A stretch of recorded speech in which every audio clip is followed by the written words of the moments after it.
Ever wondered what the difference between secured and unsecured credit cards is? Well, you're not alone. It's a question many people ponder, especially those thinking of applying for a new credit card. In the world of credit, these two types of cards play pivotal roles, but they are indeed different in their workings. Understanding these differences isn't just a trivial pursuit of knowledge, but a crucial factor in making informed financial decisions. It can influence how you manage your credit, your spending habits, and even your financial future. Whether you're a seasoned credit card user or a newbie stepping into the realm of credit, knowing the distinction between secured and unsecured credit cards is key. So, buckle up for an enlightening journey into the world of credit cards. In the next few minutes, we'll explore the differences between these two types of credit cards. First, let's delve into unsecured credit cards. Unsecured credit cards are the most prevalent form of credit cards available today. They are called unsecured because they do not require a security deposit as collateral. Instead, they are issued based on your creditworthiness, which is assessed by your credit score, income, and financial history. These cards offer a variety of features and benefits. They often come with rewards programs, allowing you to earn points, miles, or cash back on your purchases. Some cards may also provide additional perks like travel insurance, purchase protection, or access to airport lounges.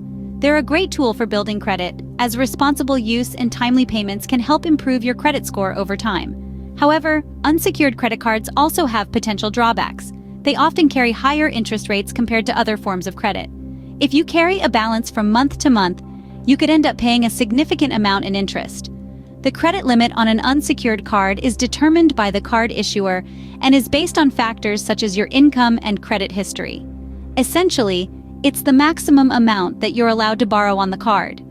If you default or fail to make payments, the card issuer has the right to take legal action to recover the debt, though they don't have immediate access to any collateral. In case of default, the issuer may report the delinquency to the credit bureaus, which can negatively impact your credit score. They may also charge late fees and increase your interest rate. In some cases, they might even close your account. Unsecured credit cards, while convenient and potentially rewarding, should be used responsibly. It's crucial to understand your card's terms and conditions, including interest rates and fees, to avoid potential pitfalls. Unsecured credit cards are the most common type of credit card, but they're not the only option. In the next scene, we'll explore secured credit cards and how they differ from their unsecured counterparts. Stay tuned.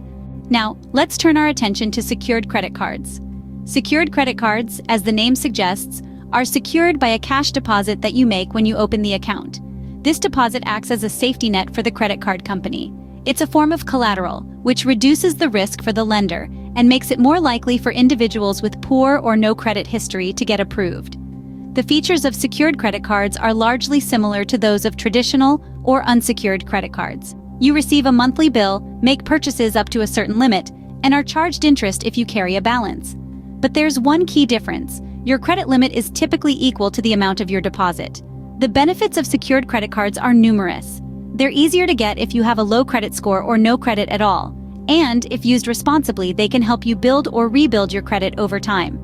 That's because most companies report your activity to the major credit bureaus, which can positively impact your credit score if you're making payments on time and maintaining a low balance.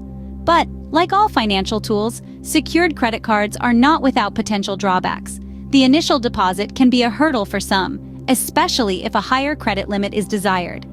Additionally, they often come with higher interest rates and more fees compared to unsecured cards. And if you default on your payments, the credit card company can take your deposit to cover the unpaid balance. In case of default, your secured credit card could be closed and your deposit could be lost, depending on the terms of your agreement.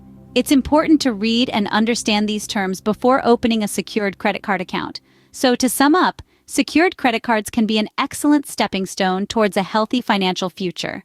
They offer the opportunity to build credit in a controlled environment, where your own money provides the safety net. Secured credit cards can be a great tool, particularly for those building or rebuilding their credit. With a basic understanding of both types of cards, we can now compare them side by side. First, let's look at the application process. Applying for an unsecured credit card can be quite straightforward. You fill out an application with your personal information and income details, and the card issuer checks your credit history. If you have a good credit score and a solid income, you're likely to be approved. On the other hand, applying for a secured credit card involves a few more steps. You not only fill out an application, but also make a cash deposit as collateral. This deposit acts as a safety net for the issuer in case you default on your payments. Now, let's discuss credit limits. The credit limit on an unsecured card is based on your creditworthiness and income. It can be several $1,000s or more. For a secured card, your credit limit is typically equal to the amount of your deposit. So, if you put down $200, that's your credit limit. Interest rates are another important factor. Both types of cards charge interest if you carry a balance from month to month. However, secured cards often have higher interest rates. Why? Because they're designed for people who are rebuilding their credit, and those folks are seen as higher risk. Next up are fees. Both secured and unsecured cards can come with various fees, such as annual fees, late payment fees, and foreign transaction fees. However, secured cards tend to have more fees and higher fees. That's because the card issuers are taking on more risk by lending to people with poor or no credit history. Finally, let's talk about the impact on your credit score. Both types of cards can help you build or rebuild your credit if you use them responsibly. That means paying your balance in full and on time every month. However, if you miss payments or max out your card, it can hurt your credit score. Also, remember that applying for a new card can temporarily lower your score, as it results in a hard inquiry on your credit report. Let's illustrate these differences with a hypothetical scenario. Imagine two people, Alex and Bailey. Alex has a good credit score and a steady income, so he applies for and receives an unsecured card with a high credit limit and a low interest rate. Bailey, on the other hand, is rebuilding her credit. She applies for a secured card, makes a deposit, and gets a card with a lower credit limit and a higher interest rate. Both use their cards responsibly, pay their balances in full each month, and over time, improve their credit scores. However, Bailey pays more in fees and interest along the way. As you can see, the right card for you depends on your specific needs and financial situation. Before we wrap up, let's summarize the key differences between secured and unsecured credit cards. Secured credit cards, as we've discussed, require a deposit as collateral. This deposit, which typically equals your credit limit, provides a safety net for the card issuer in case you default on your payments. Because of this, secured cards are often easier to obtain, even if your credit history is less than stellar. They can be a fantastic tool to build or rebuild your credit score, as long as you're diligent about making your payments on time. On the flip side, we have unsecured credit cards. These do not require any collateral, meaning the credit line is based on your creditworthiness, or in simpler terms, your ability to pay back the borrowed money. Unsecured credit cards usually offer higher credit limits and more perks, like rewards programs or cashback. However, they can be more difficult to qualify for, especially if you have a low credit score or a history of missed payments. So when might you choose one over the other? If you're new to credit or working on improving a low credit score, a secured card could be your best bet. It's a relatively low-risk way to demonstrate responsible credit use and can set you on the path toward better financial health. On the other hand, if you have a good credit history and are looking for a card with more benefits, an unsecured card might be more suitable.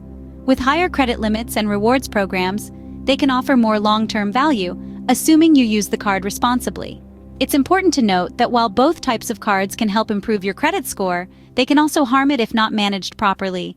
So whether you choose a secured or unsecured card, remember to always pay your bills on time, keep your balance low, and avoid taking on more debt than you can handle. Remember, understanding the difference between secured and unsecured credit cards can help you make informed financial decisions. So, there you have it. The difference between secured and unsecured credit cards. We've delved into the nitty-gritty, distinguishing secured credit cards as requiring a deposit, acting as a safety net for the lender, whereas unsecured credit cards don't demand such collateral. We've also compared both types, pointing out their pros and cons and how they can respectively impact your credit score. We've served you the key takeaways, but remember, this is just the tip of the iceberg. The world of credit is vast and complex, and while we've tried to simplify it, it's important to conduct further research. If you're considering getting a credit card, it's advisable to consult with a financial advisor. They can provide you with personalized advice tailored to your financial situation and goals.